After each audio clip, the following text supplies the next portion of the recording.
கொள்கைக்கு எதிராகவும் மத்திய அரசை கண்டித்தும் தமிழகத்தில் பல இடங்களில் பெண்கள் கோலமிட்டு எதிர்ப்பு தெரிவித்தனர்.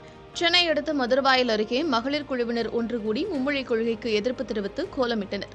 அயப்பாக்கம் ஹவுசிங் போர்டு பகுதியில் தங்கள் வீடுகளுக்கு முன் ஹிந்தியை திணிக்காதே, தமிழர்களை வஞ்சிக்காதே, மீண்டும் மொழிப்போரை உருவாக்காதே உள்ளிட்ட வாசகங்களை கோலமாக வரைந்து பெண்கள் எதிர்ப்பு தெரிவித்தனர்.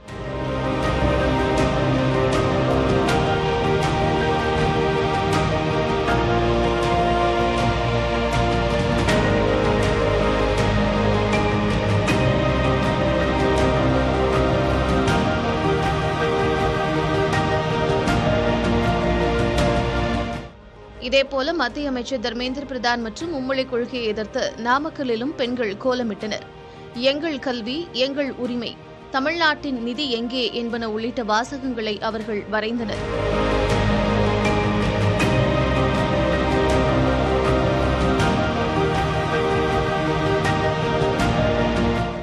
ஈரோடு மரப்பாலம் 43வது வார்டு பகுதியில் தமிழ்நாட்டின் வளர்ச்சி திட்டங்களுக்கு நிதி தராமல் வஞ்சிப்பதாக மத்திய அரசை கண்டித்து பெண்கள் கோலமிட்டனர். ஒன்றிய அரசு எங்களுக்கு என்ன பிச்சை போடுறது? முதல்ல நான் கேக்குறேன், என் பணத்தை வாங்கி நீ அனுபவிக்கிற, ஆனா எங்களுக்கு நீ கொஸ்டின் கேக்குற, நான் உங்களுக்கு ஏன் தரணும்? எங்க நிதி எங்களுக்கு தான், எங்க மக்களை எங்களுக்கு வாழ வைக்க தெரியும். இந்திய எங்களுக்கு கொடுன்றது நீ சொல்லக்கூடாது. விருப்பப்பட்டு படிக்கிறவங்க படிக்கட்டும். எங்க பேங்க்ல போறேங்க, தமிழ ஒரு ஃபார்ம் எடுக்க கேக்குறாங்க, கேட்டா ஹிந்தில பேசுறாங்க. ஹிந்தின்றது புதுசா வரனால எங்களுக்கு ஹிந்தி கடுமையா இருக்கு அப்படின்றனால நாங்க எல்லாருமே ஹிந்தியை எதிர்க்கிறோம்.